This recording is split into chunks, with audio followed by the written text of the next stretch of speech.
Day 2 was the first real test. The tent was packed away and we were walking by 8:20 a.m. We'd only set off at 3:30 the afternoon before just to get ourselves started.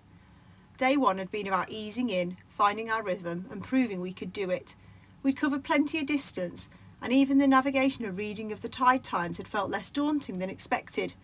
Day 2 had other ideas for us. This stretch felt remote almost immediately. The cliffs were higher, closer and far more intimidating.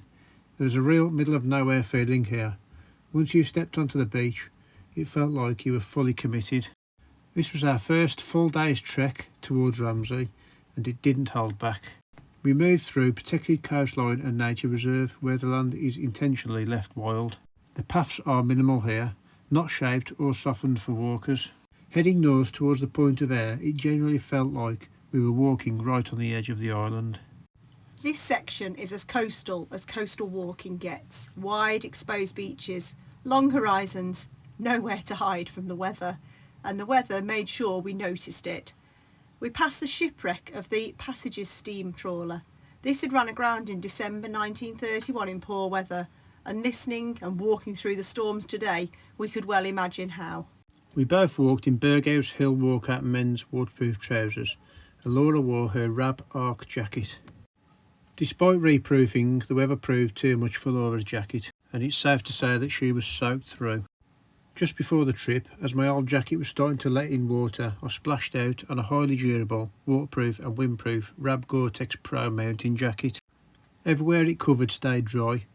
I liked the pocket positions, the main zip, and I really liked the adjustable hood and the nice fitting cuffs. The Point of Ayre was a welcome break for coffee and a water refill. On this day it rained from the moment we set off and it barely stopped. Not just dramatic storms, but steady, soaking rain that worked its way through everything. The thunderstorm was massive as we walked along the beach. Big bolts of lightning, really black skies and lots of rain. Wet feet became normal early on and they stayed wet all day. There was no rhythm, no comfortable stride, just step after step after step. And it went on, and on. By the end of the day we'd covered 19.5 miles, nearly 47,000 steps, just over 10 hours on our feet. The elevation gain was barely 500 feet. Flat does not mean easy. This was a harder day than we expected so early on, but Lee did surprise me at one point with something completely unexpected, an eternity ring, celebrating the years we'd already shared and a commitment to the adventures still to come. The scenery changed slowly. Thunder and lightning rolled around us at times, which I hated. Seals popped up offshore, watching curiously as we watched them. Headlands looked close but never seemed to arrive. Conversations faded in and out, replaced by long stretches of silence where the only goal was to keep moving. Our friends will be surprised to hear that even I was quiet at times. But we kept going. We finally reached Ramsey. The relief was huge.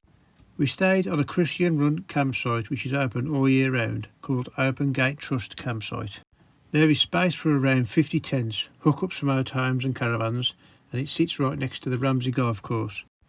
The facilities were basic. A small toilet and shower block, a small kitchen room, not the cleanest, but fine for a night.